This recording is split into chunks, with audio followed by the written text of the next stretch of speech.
Bienvenue dans votre émission Mon Environnement. C'est cette émission qui traite les questions liées à l'environnement et au développement durable. Nous avons comme thème l'impact du changement climatique sur les îles. Monsieur Selou Diallo, bonsoir. Bonsoir Monsieur Sano, bonsoir Monsieur Diallo. Merci de l'invitation. Voilà, merci d'être venu dans cette émission. Vous êtes coordinateur de l'ONG Sauvons nos îles.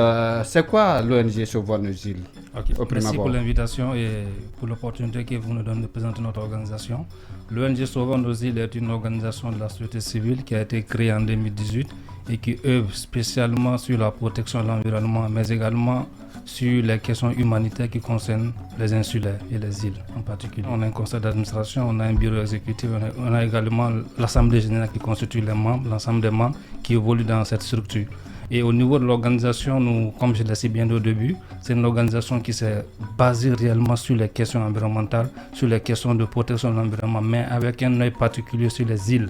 Parce que lorsqu'on parle généralement d'environnement, de changement climatique, les îles sont les premières à être impactées par ces différentes questions-là. Et nous, qu'est-ce qu'on a eu à faire? On s'est dit, bon, lorsque généralement les gens vont sur les îles, ils voient les îles comme des îles paradisiaques, ils vont pour la plage, pour s'amuser et tout. Oui. Mais dans les îles aussi, il y a des communautés qui y vivent. Et ces communautés sont également impactées par nos actions que nous menons. Prenons l'exemple seulement, lorsque les gens vont par exemple sur les îles de Los, c'est pour aller s'amuser, ils vont avec les boîtes de conserve et tout ça. Mais après, ils les laissent là-bas. Donc, on s'est dit, pourquoi ne pas penser à sensibiliser les communautés, même à ceux qui viennent pour ces activités récréatives-là, pour dire que là où nous sommes, c'est un endroit vraiment fragile, les ressources sont limitées. Donc, menons des actions citoyennes dans ces localités, sensibilisons les communautés pour qu'ils prennent soin de ces milieux-là. Surtout que les îles sont les premiers à être impactés par les questions de la montée des eaux. Et en Guinée, actuellement, comme je le sais, je peux vous l'informer qu'il y a des insulaires actuellement qui quittent les localités pour venir dans les grandes villes pour chercher des lieux d'habitation parce que là où ils étaient, l'eau a détruit, la montée des eaux a détruit les maisons, même les champs agricoles sont vraiment inondés dans certaines localités, ce qui fait que les gens ont commencé à se déplacer. Donc nous on s'est dit, il va falloir qu'on monte dans une organisation qui va se spécialiser réellement sur les questions des insulaires, sur les îles. Voilà, c'est spécialisé sur les questions des insulaires et principalement sur l'environnement. Comment vous arrivez à mettre en œuvre ces projets? Puisque on ne peut pas se lever d'un bon matin comme ça pour dire que je vais créer une ONG et sans voir les moyens matériels et pourquoi pas les moyens économiques pour la mise en œuvre de vos différents projets. Bien sûr. Et nos premières actions, nous les avons faites sur fonds propres. Okay. Mais la suite a été financée parce qu'on a monté des projets comme le projet de Kabak que nous avons terminé l'année dernière. Okay. Il a été financé par la fondation Osiwa qui est maintenant Open Society, qui a financé le projet pour la mise en œuvre de nos différents projets dans ces localités-là. Il y a également des projets auxquels nous avons bénéficié aussi sur d'autres îles, mais qui ont été vraiment financés. Parce que si vous n'avez pas un financement, vous ne pouvez pas aussi mener des actions qui peuvent vraiment avoir de l'impact. Okay. Donc, est-ce que vous avez une idée sur la situation globale des îles en Guinée? Bon, on n'a pas touché toutes les îles de la Guinée d'abord, mais les îles que nous avons touchées et la remarque qu'on a eu à faire, c'est que les communautés mènent à peu près les mêmes actions, les mêmes activités. Elles vivent de la pêche et de l'agriculture. Les hommes vont à la pêche et les femmes font le fumage du poisson. Mais également, il y a des petites terres agricoles qui sont au niveau de ces îles-là où les communautés font de l'agriculture. Mais en termes d'impact, elles sont impactées aussi de la même manière parce que tous craignent la montée des eaux qui détruit les champs agricoles, mais également qui détruit aussi les lieux d'habitation.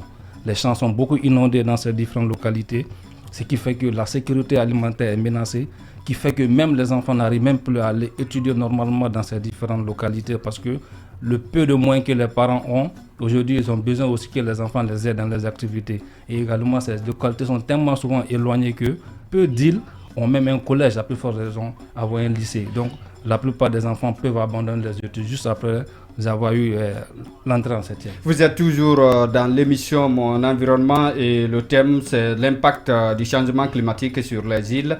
Et nous recevons M. Mamadou Selou Diallo. Il est coordinateur de l'ONG Sauvons nos îles. Oui, Suleiman Diallo. Oui, justement, nous parlons des îles, M. Selou, et quels sont les effets du changement climatique sur ces îles-là?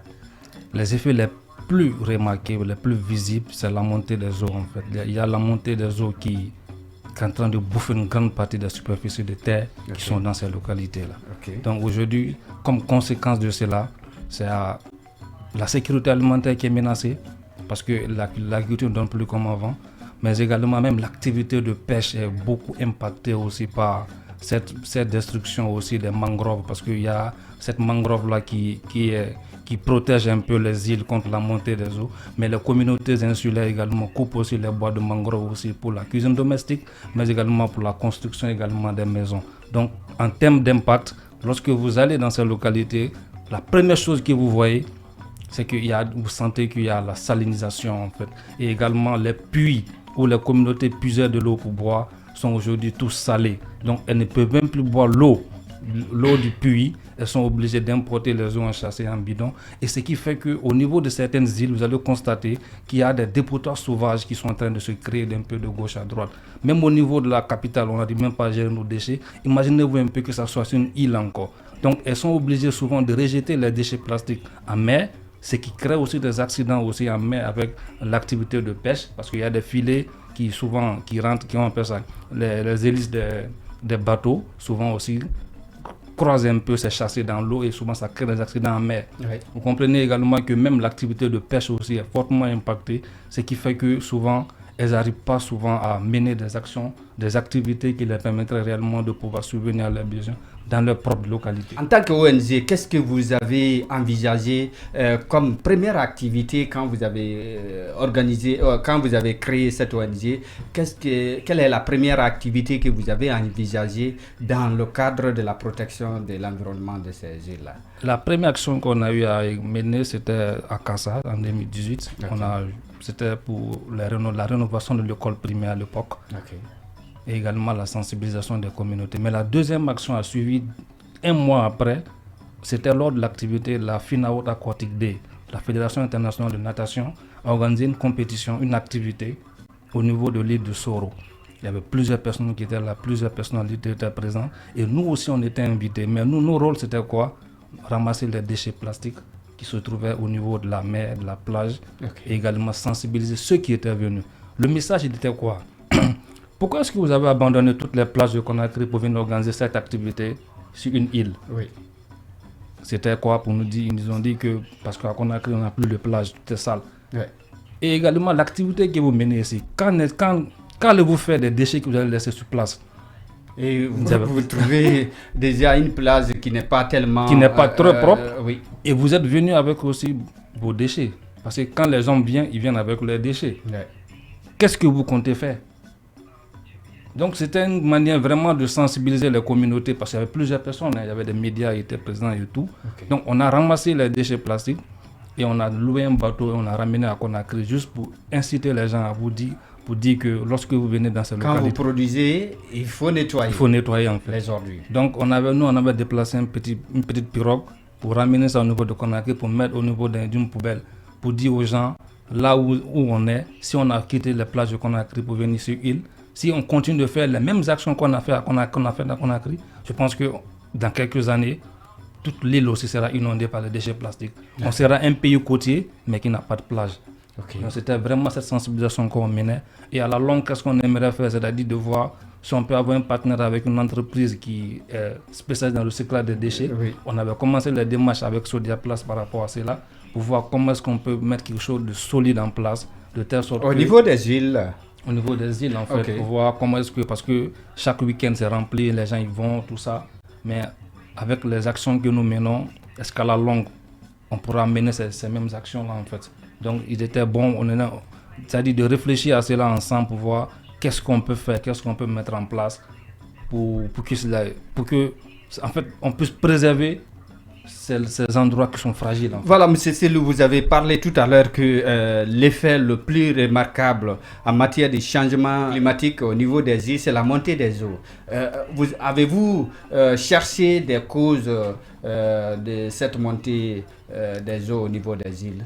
Lors de nos enquêtes, de nos projets avec la Fondation Osiwa, okay. Lorsqu'on a posé la question pour leur demander, vous, à votre avis, qu'est-ce qui fait qu'il y a la montée des eaux? Parce que vous nous avez dit qu'il y a 30 ans, votre localité n'est pas comme ça. Il y avait plusieurs terres agricoles. Aujourd'hui, elles sont abandonnées. Elles ont tous, je peux dire 80% des personnes nous ont fait comprendre que pour eux, c'est la construction anarchique au niveau du littoral guinéen. Okay. Le fait de pousser la mer a un impact sur leur localité. Mais vu qu'on a donc les remblais qui se font au niveau des terres fermes, qui se répercutent dans la localité. Et pour eux, c'est ça.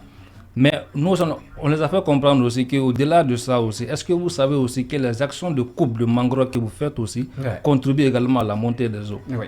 Ça, ils disaient que non, ils ne savaient pas ça. Mais parce que la mangrove est une chaîne protectrice. Protectrice aussi, la montée des eaux. Oui. Si de l'autre côté, on pousse la main et que vous n'avez aucun pouvoir pour les dire d'arrêter, mais au moins vous avez aussi la possibilité aussi de vous protéger en attendant qu'il y ait au moins une loi qui vient contrôler tout ça, là, parce que la loi littorale et tout.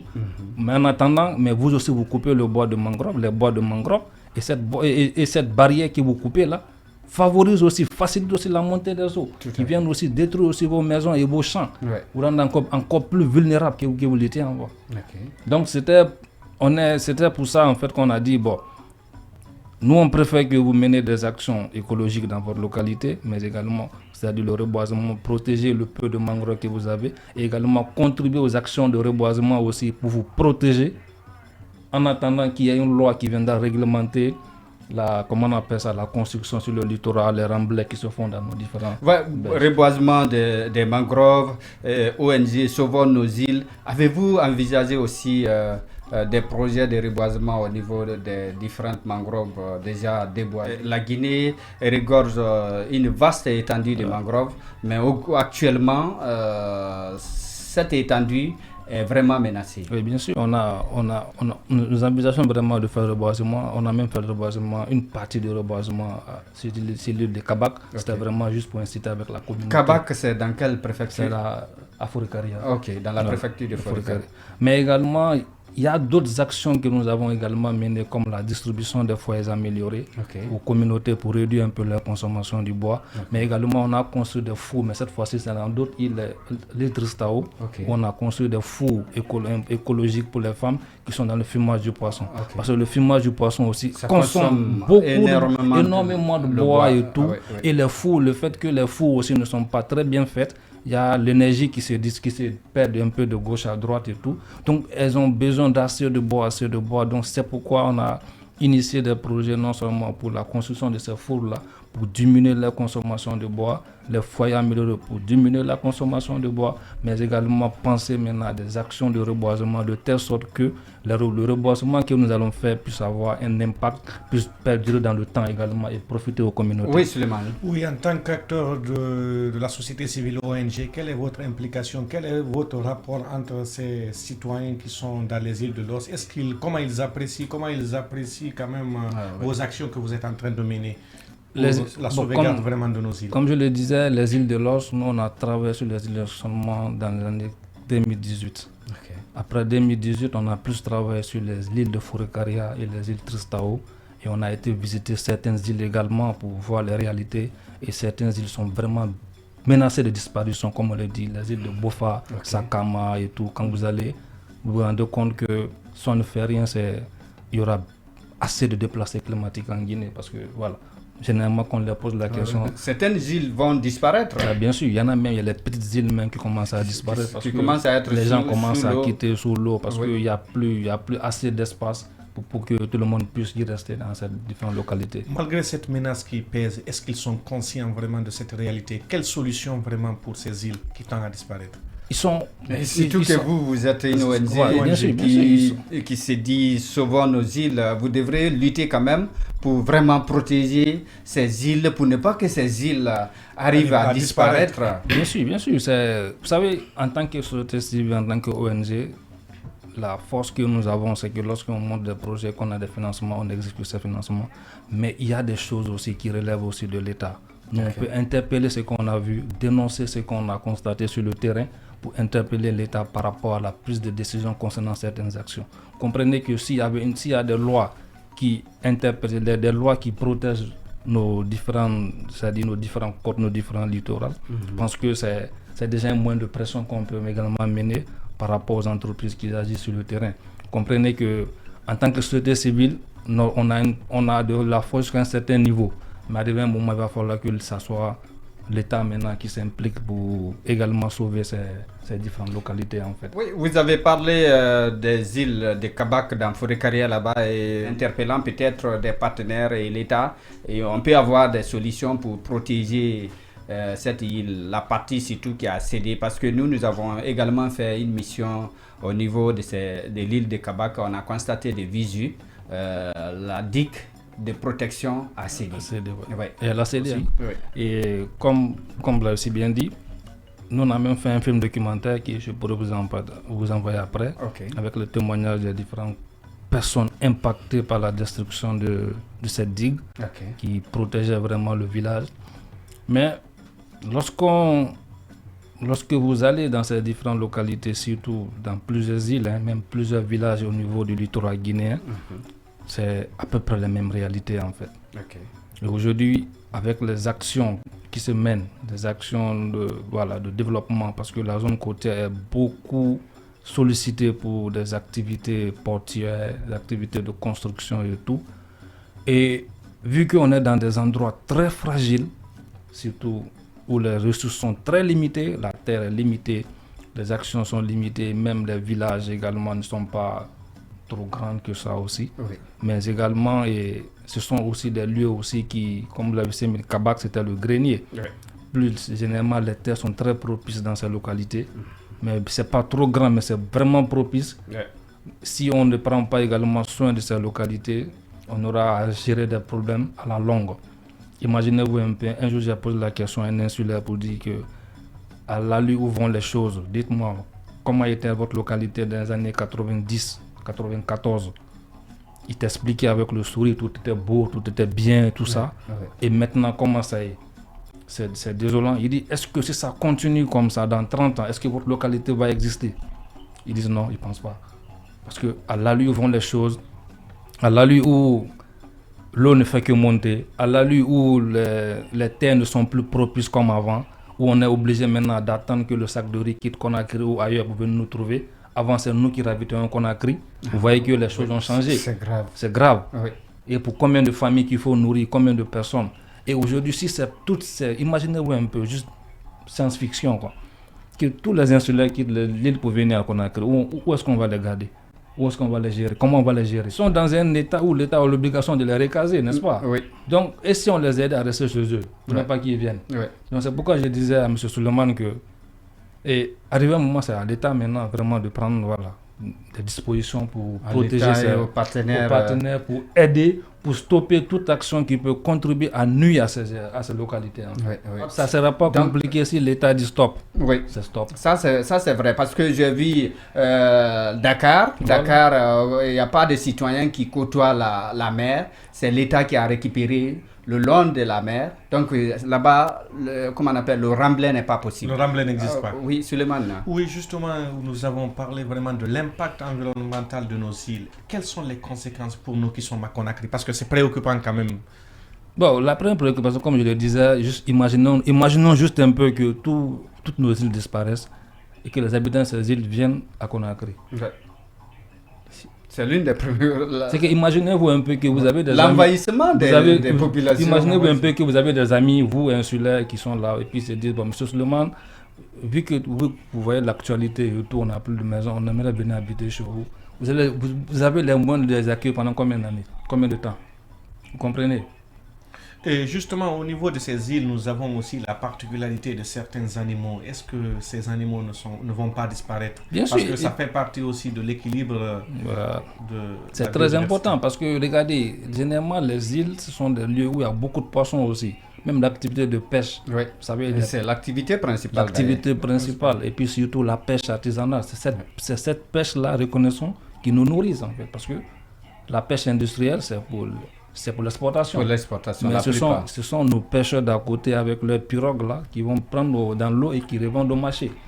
Donc la disparition également de ces îles-là aussi contribue aussi à réduire fortement même notre consommation de poissons au niveau local parce que la plupart des pêcheurs, surtout chez nous, les concours et tout, c'est de la fer. Dans ces localités, on les trouve en fait. Oui, en tant qu'ONG Sauvons nos vies, quelles sont les actions, les garde-fous que vous avez menées quand même en ce sens pour vraiment qu'il y ait... Les garde-fous, c'est le plaidoyer que nous faisons. On a même fait des plaidoyers même au niveau du CNT concernant la loi littorale et tout. Mais il y a également les interpellations parce qu'on interpelle également beaucoup. On participe à plusieurs réunions avec le ministère et tout, même aux rencontres internationales. Également, on monte des projets comme l'a dit M. Sando pour aider de moins de peu ce qu'on peut faire pour sauver la sauvegarde de ces endroits fragiles-là. Okay. C'est très important d'éduquer la population, de la sensibiliser pour préparer également les mentalités et y faire face parce que ils sont responsables de ce qui les arrive également parce que voilà, c'est pas eux qui poussent l'eau, c'est pas eux qui sont responsables du réchauffement de la planète, mais ils sont les premiers à vivre également l'impact des changements climatiques là qui vont dans les différents lieux en fait. Si nous qui allons les week-ends là-bas sur l'île de Los pour prendre pour le week-end et tout, qu'il y ait une banderole qui nous dise chez nous ici, quiconque vient avec son déchet qui n'a qu'à repenser à repartir avec. Et nous, nos déchets au niveau local, on peut mettre une zone de tri, mais un dépotoir n'a jamais été une solution à long terme. On va le mettre petit à petit, ça va se multiplier, ça c'est une montagne. Au niveau par exemple de l'île, par exemple, les déchets plastiques qui vont être récoltés au niveau de ces zones de tri de transit, il faut également penser au transfert de ces déchets. L'usine de transformation n'est pas sur l'île, au niveau de Conakry. Oui. C'est-à-dire mettre en place vraiment cette chaîne-là qui leur permettra également de mieux gérer les déchets. L'ONG Sauvons nos îles, quels sont vos projets actuellement en vue de sauver les îles? Les projets, c'est beaucoup plus des projets d'éducation, sensibilisation, éducation pour le moment. Surtout avec même les élèves dans les différentes écoles. On essaie d'attirer un peu l'attention de cette jeune génération-là concernant ce qui est les effets des changements climatiques, ce qui est là et ce qui va arriver. De toutes les façons, qu'ils le veulent ou pas, ils feront face aux effets de ces changements climatiques. On est dans un nouveau monde auquel on doit tous se préparer. Aujourd'hui, même quand vous voyez, même au niveau même de l'autorité et tout, on ne maîtrise pas les questions climatiques. Aujourd'hui, même pour investir dans l'agriculture, vous devez tenir compte du risque de changement climatique. Parce que la pluie peut ne pas venir. Elle peut venir en abondance et détruire aussi ce que vous avez produit aussi. Vous comprenez que en termes de risque, en termes d'évolution, de montage même de projets et tout, il faut tenir compte des effets du changement climatique. Aujourd'hui, je prends un exemple en termes de la pluviométrie par exemple. Il peut ou ne pas pleuvoir par exemple le moment que vous voulez. Ou bien, et la pluie, l'intensité de la pluie qui peut venir aussi tout gâter. J'étais là le mois dernier dans la zone de Moussaya pour une activité où les gens n'arrivaient pas à récolter le riz parce qu'il pleut toujours. Chaque soir il pleut. C'est le moment de la récolte. Le riz est disponible, mais on ne peut pas récolter parce qu'il pleut beaucoup. Mais M. Selou, comment vous arrivez à faire adhérer cette population des îles dans vos programmes? Puisqu'on dit souvent que décider ça, moi, pour moi, c'est contre moi. C'est vrai. Est-ce que vous avez des antennes créer des antennes déjà au niveau de ces îles qui vous permettent vraiment que la population soit réellement touchée? Parce que vous qui êtes sur la terre ferme, vous quittez ici pour aller réaliser des projets pour eux sans vraiment demander leur implication, sans les impliquer dans l'exécution de ces projets. Comment vous faites réellement vos programmes d'exécution des projets pour les insulaires? Juste par exemple pour Kabak, il y a l'association des jeunes de Kabak avec laquelle on travaille pour la mise en œuvre de ce projet. Ils sont là, ils sont sur le terrain, ils sont impliqués. Mais nous également, quand on va, on peut faire une semaine là-bas. On peut faire 5 jours dans la localité et tout. Mais quand on doit faire une communication par exemple avec ces gens, on ne vient pas là comme un intelligent qui parle aux gens qui ne connaissent pas. Ils ont des connaissances aussi dont on a besoin également. On leur donne l'opportunité même de s'exprimer. Est-ce que vous avez déjà un projet d'extension sur toutes ces îles? L'extension, c'est, en plus des îles, c'est de travailler sur la zone du littoral. C'est la fin de votre émission Mon Environnement et je vous rappelle que nous avons reçu pour vous M. Mamadou Selou Diallo, il est coordinateur de l'ONG Sauvons nos îles. Oui, Suleiman. Merci d'avoir répondu à notre invitation. Voilà, merci de votre fidélité.